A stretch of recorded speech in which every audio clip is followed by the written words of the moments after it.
guys, Jake with T and Tactical. Come to another special red dot video. Today, I've got something new for you. Today, we are looking at the Zulisy Z2-R. This is a large window red dot that was actually sent out to us by Zulisy for testing and evaluation. They know though, that anytime we get free stuff, we tend to beat the piss out of it. Now I got some good news and I got some bad news. Which one do you want first? You want the good news?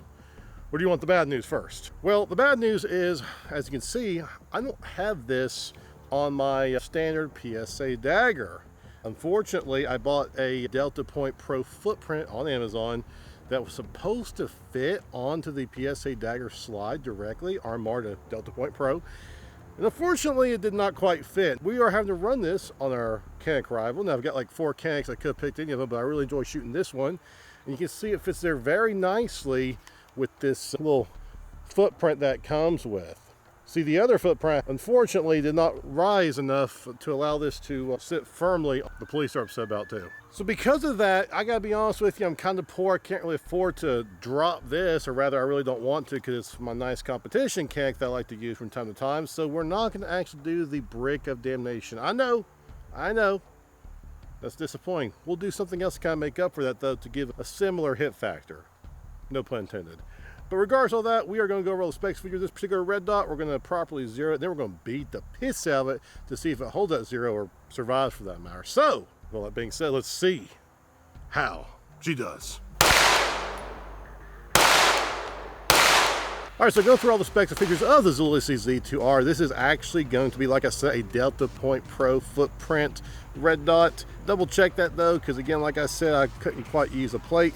I had to use my Canik rival here. So if you got a Canik rival or probably another Canik, you're probably good to go if you use their plates that it comes with. It comes over roughly about $164.99 or $199.99, depending on, I guess, where you look. I think that's on Amazon right now. But this is a 3MOA red dot, a nice clear little red dot in there. They also make it in green. I've got the red version here. And one thing I like about it is they use a CR1632 battery, as you can see here. I'll zoom in so you can see here.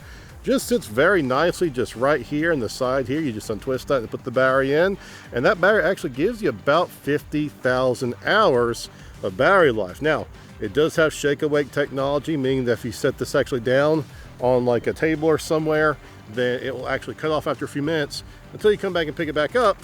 And it comes back on the same brightness setting you had. Speaking of brightness, you actually get 8 daylight settings and 2 night vision settings for a total of 10 brightness settings. It does feature a rugged aluminum housing with a 1 by 24 millimeter piece of open glass here. I say open glass, but you know what I'm saying, it's no magnification to it. It's supposed to be shock proof, waterproof, all that good stuff. Of course, we're going to test that here in a second. Specifically, they say it's IPX7 waterproof. So I guess that means it can go for a little while. You guys can look it up. All in all, I like how it sits on here. It sits very nicely. It's kind of got a bigger frame to it, a lot more, I guess, meat on the aluminum housing here. So I do feel confident that it should handle the abuse that we put there, especially where we're kind of taking away the Brick of Damnation for a time, for today. But I think, well, I'm excited for it. Let's see how she does. All right, so first things first, they gave me this little handy tool here. You'll see we've got our elevation and windage here. Got our elevation right there and our windage right there on the side. These are 1MOA adjustments, very nice. One thing to point out here that I just forgot to talk about, these little notches. You see that? Those essentially serve as like a rear sight. And if you're in the situation like I am, where when you remove this plate that's back here on the Canik, you lose your rear sight. This kind of makes up for that. So if you have a similar handgun layout, this might be a good option for you in case your battery dies. And you'll see it does sit very nicely. It lines up very well with your front sight there. Hard to show it, but you can see it. All right, just wanted to point that out to you because that was one thing I almost forgot to talk about.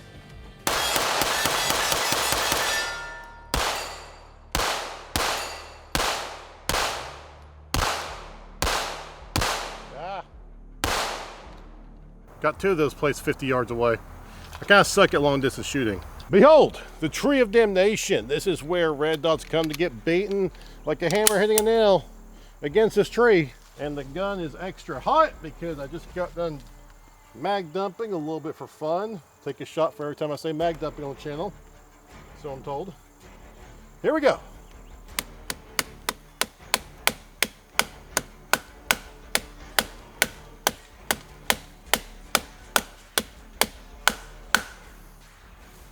Good grief.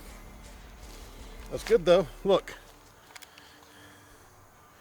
We are good. There is no damage, no cracking, not that we would expect it to at this point. There's my red dot, still working. Let's see if we actually held 0.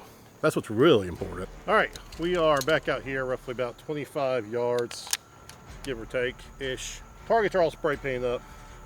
Let's see if this red dot's any accurate. Shooting the right side, looking for the A zone on the right rubber target.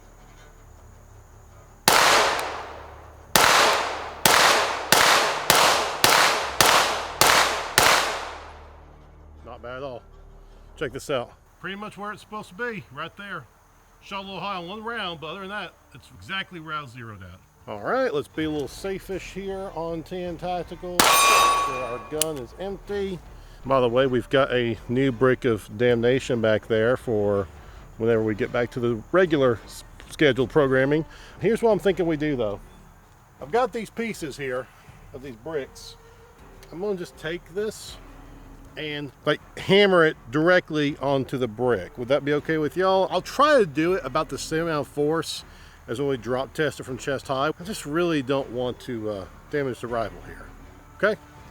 So no slow-mo obviously for this because that'd be kind of weird. Let me angle it properly here for you guys. So there you go. You guys can see that. All right, so we're gonna just take it and we're gonna properly smack the piss out of it as much as we can, reasonably, just like this. You know what I'm saying? Like essentially letting it drop and letting the weight of the gun do its thing. Okay? All right, I forgot I don't have a magazine load up in here, so I'm actually helping it just a little bit like the weight of a magazine might do.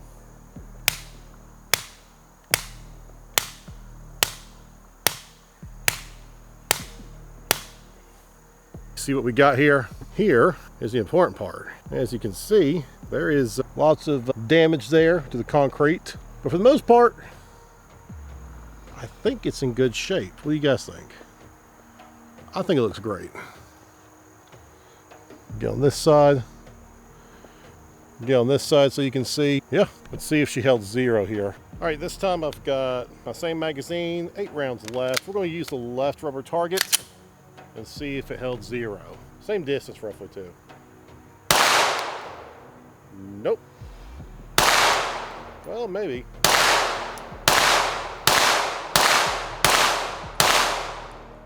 Okay.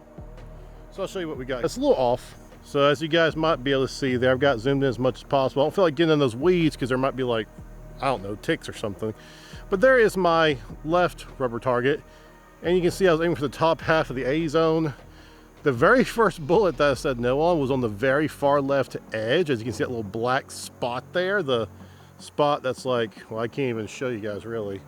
But that one right there at the very tip there, just the tip of the target. And then as I kind of, I guess, recollected myself or something, the rest of my shots were out slightly to the left. Still in the A zone, but down slightly to the left. So not bad, not terrible. I mean, considering what we just did, I did properly beat the piss out of it while sparing my handgun. I think it's actually acceptable. Considering what we did with the Tree of Damnation and then the brick, I think it's not bad at all, especially for the price. All right, so my thoughts and impressions on the Zulisy Z2-R. Let's be honest here. Is this the most expensive red dot you can buy? No. But for what it does, I think you get a lot of bang for your buck, especially at this price point. Again, roughly 165 bucks. Held up decently well. Did not lose 0 until we beat the piss out of it against the brick of damnation on the ground. So not terrible. Is it the best pistol red dot we've seen? No, obviously it's not. But I think it might be one of the better ones at this particular price point. You could spend a little bit more money and maybe it would do fine with being dropped on the brick of damnation, but that's, I mean, let's be honest, you're not going to probably do that. We don't do that drop test or this torture test like today because I expect you to go run around the woods and start smacking your red dot against trees and bricks. We do it so that way you can see the worst possible outcome you can expect in the most unfortunate circumstances. It seemed to hold 0 just fine, both mag dumping and take a shot for that, and the Tree of Damnation. As long as you're not dropping it onto concrete, I think you'll be okay. I like it, and for that, I think you'll like it too. Guys, that's gonna wrap today. Enjoy this kind of content, make sure to like, subscribe, comment down below. What do you think about the Zulisy Z2, in this case R? Love to hear from you. we will see you, empty mag, next time.